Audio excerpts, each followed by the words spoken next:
नमस्कार दोस्तों, आप सभी का बहुत बहुत स्वागत है हमारे इस वॉइस ऑफ विक्ट्री के मोटिवेशनल चैनल पर।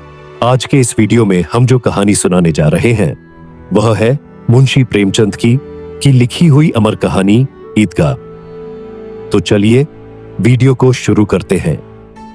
सूरज की पहली किरणें पहाड़ों की चोटियों को छू रही थी। खेतों में हल्की धुंध छाई थी और गांव की गलियों में कुछ कुछ चहल पहल शुरू हो गई थी। आज ईद का दिन था। हर एक चेहरे पर एक अलग सी चमक थी, हर दिल में उत्सव का उल्लास। बच्चे सुबह सुबह ही नहा धोकर नए कपड़े पहनकर तैयार हो गए थे। उनके सिर पर टोपियां चमक रही थीं और आंखों में सपने तैर रहे थे, मेले के, खिलौनों के, मिठाइयों के और झूलों के।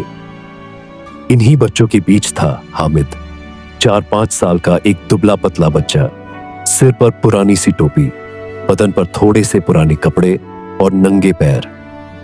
बाकी बच्चों की तुलना में उसका चेहरा थोड़ा गंभीर था, लेकिन उसकी आंखों में एक विचित्र चमक थी, जैसे कोई गहराई से सोचता हुआ बूढ़ा आदमी हो। हामिद के माता पिता अब इस दुनिया में नहीं थे। उसका जीवन एक त्रासदी से भरा था, लेकिन उसने कभी शिकायत नहीं की। वह अपनी दादी अमीना के साथ रहता था, एक बूढ़ी, हड्डियों का ढांचा भर, लेकिन उसकी आंखों में ममता और उसकी गोद में दुनिया की सारी शांति थी। आज ईद थी। सारे बच्चे नए कपड़े पहनकर, हाथों में पैसे लेकर उत्साह से भरकर चल दिए थे ईदगाह की ओर। हामिद भी उनके साथ था। उसकी जेब में थे केवल 3 पैसे। दादी ने बड़ी मुश्किल से ये पैसे जुटाए थे।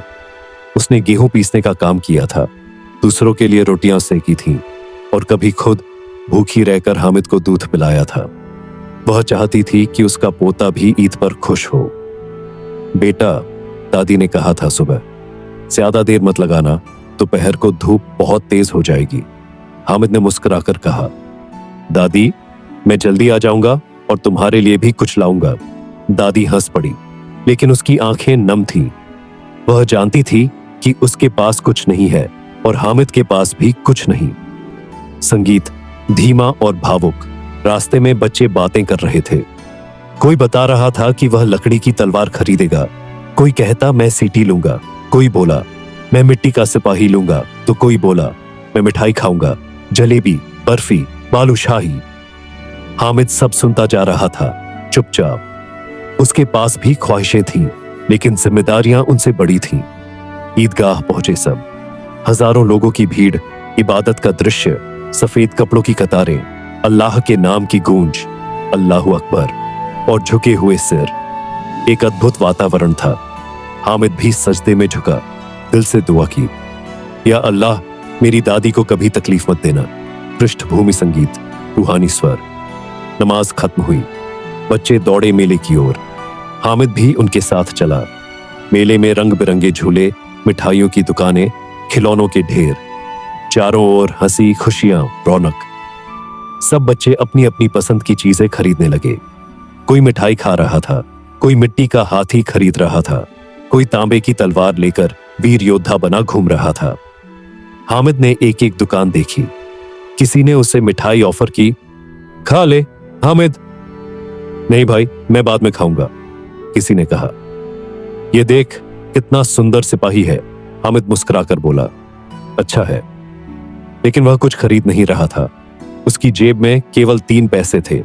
वह उन्हें ऐसे सहेज कर रखे हुए था जैसे कोई दिल के सबसे कीमती हिस्से में कुछ छुपा कर रखता है। तभी उसकी नजर एक दुकान पर पड़ी, जहां लोहे के चिमटे रखे थे, चमकते हुए मजबूत चिमटे।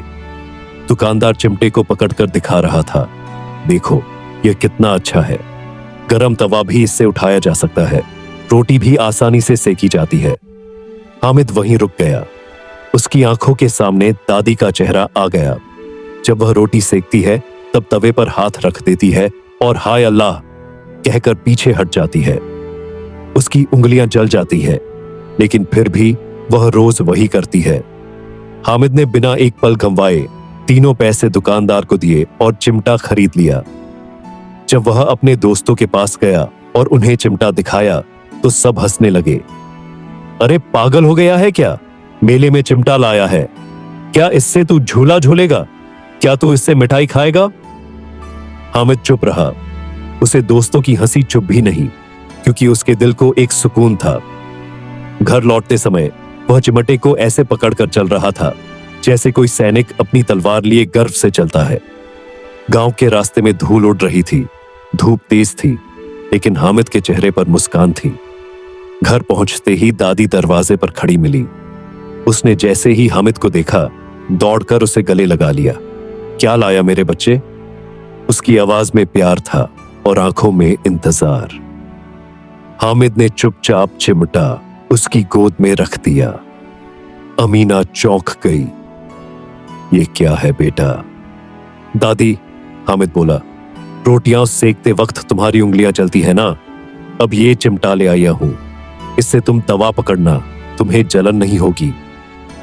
अमीना कुछ देर तक स्तब्ध रह गई, फिर उसकी आंखों से आंसुओं की धार बहने लगी। ऐ मेरे खुदा, उसने कहा, ये बच्चा कितना समझदार है, इसके अंदर इतनी ममता, इतना त्याग। इसने अपने लिए कुछ नहीं लिया, सारी ईद की खुशी मुझ पर न्यौछावर कर दी। उसने हामिद को चूम लिया, उसे अपनी गोद में बिठा लिया और उस चिमटे को ऐसे छाती से लगाया जैसे वह कोई कीमती रत्न हो। उस दिन अमीना ने चूल्हे पर रोटियां सेकीं और पहली बार उसकी उंगलियां नहीं जलीं। ईदगाह की उस सुबह बाकी बच्चों ने मिठाइयां खाईं, खिलौने तोड़े और झूले झूले, लेकिन उन्होंने कुछ समय बाद वह सब भूल भी गए। पर हामिद ने एक ऐसा उपहार खरीदा था जिसकी चमक कभी फीकी नहीं पड़ी, ममता और त्याग का चिमटा। एक ऐसा उपहार जो उसकी दादी की जिंदगी में राहत बनकर आया।